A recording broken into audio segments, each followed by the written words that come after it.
Hi ಎಲ್ರಿಗೂ ನಮಸ್ಕಾರ. Welcome back to Usha's kitchen. ಇವತ್ತಿನ ರೆಸಿಪಿ ಏನಪ್ಪ ಅಂತಂದರೆ ಕುರಿ ಕಾಲು ಸೂಪನ್ನ ಮಾಡಬೇಕು ಅಂತ ಅಂದ್ಕೊಂಡಿದ್ದೀನಿ.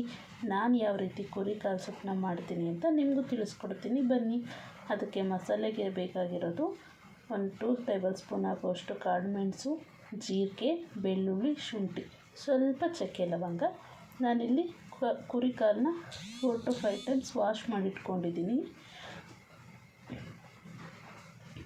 ಸ್ಟವ್ನ ಆನ್ ಮಾಡಿಕೊಂಡು ಒಂದು ಪ್ಯಾನ್ನ ಇಟ್ಕೊಂಡು ಅದರಲ್ಲಿ ಸ್ವಲ್ಪ ಆಯಿಲ್ನ ಹಾಕ್ಕೋಬೇಕು.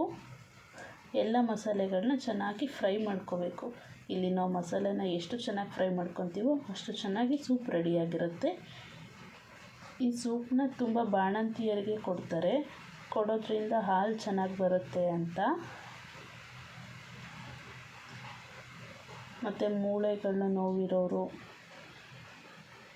ಎಲ್ಲ ಕುಡಿದ್ರೆ ತುಂಬ ಚೆನ್ನಾಗಿ ಬೇಗ ಹುಷಾರಾಗ್ತಾರೆ ಅಂತ ಮಾಡಿಕೊಡ್ತಾರೆ. ಚೆನ್ನಾಗಿ ಫ್ರೈ ಮಾಡ್ಕೊಂಡಿರೋ ಮಸಾಲೆನ ಒಂದು ಮಿಕ್ಸಿ ಜಾರ್ಗೆ ಟ್ರಾನ್ಸ್ಫರ್ ಮಾಡಿಕೊಂಡು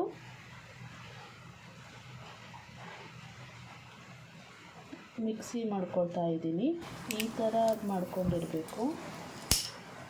ನನ್ನ ಕಡೆ ಸ್ಟವ್ನ ಆನ್ ಮಾಡಿಕೊಂಡು ಒಂದು ಕುಕ್ಕರ್ನ ಇಟ್ಕೊಳ್ತಾ ಇದ್ದೀನಿ.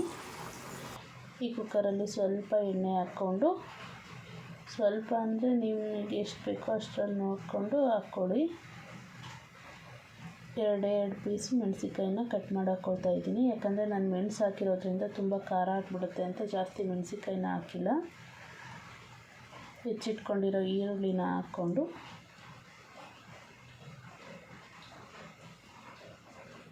ಚೆನ್ನಾಗಿ ಫ್ರೈ ಮಾಡ್ಕೋಬೇಕು.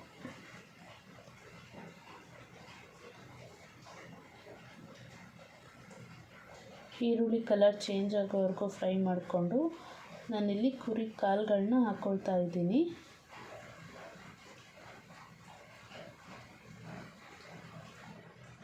ಇದನ್ನು ಚೆನ್ನಾಗಿ ವಾಶ್ ಮಾಡಿಕೊಂಡು ಹಾಕ್ಕೋಬೇಕು. ಸ್ವಲ್ಪ ರುಚಿಗೆ ತಕ್ಕಷ್ಟು ಉಪ್ಪು,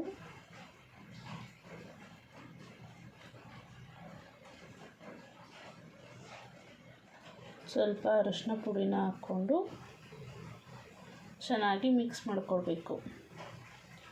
ಚೆನ್ನಾಗಿ ಒಂದು 5 ನಿಮಿಷ ಫ್ರೈ ಮಾಡ್ಕೊಂಡಾದಮೇಲೆ ನಿಮಗೆ ಎಷ್ಟು ಪ್ರಮಾಣದಲ್ಲಿ ಬೇಕೋ ಅಷ್ಟು ಪ್ರಮಾಣದಲ್ಲಿ ನೀರನ್ನ ಹಾಕ್ಕೊಂಡು,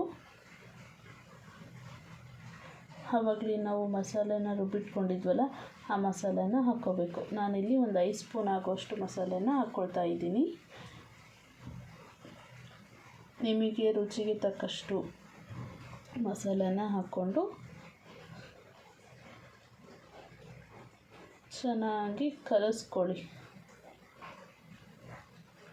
ಉಪ್ಪು ಅರಿಶಿನ ಪುಡಿ ಹಾಕ್ಕೊಂಡು ಒಂದು 10 ನಿಮಿಷ ಚೆನ್ನಾಗಿ ಫ್ರೈ ಮಾಡಿಸ್ಕೋಬೇಕು.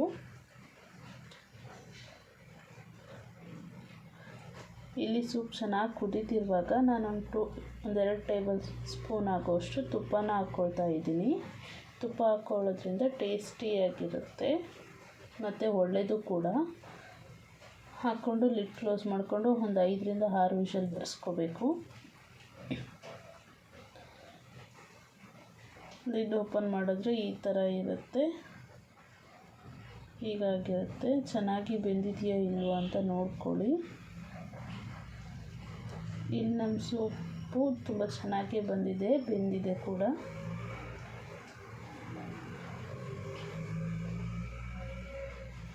ಸೂಪ್ ರೆಡಿ ಆಯಿತು. ನೀವು ಒಮ್ಮೆ ಮನೇಲಿ ಟ್ರೈ ಮಾಡಿ ನೋಡಿ. Thank you for watching. Please subscribe my channel.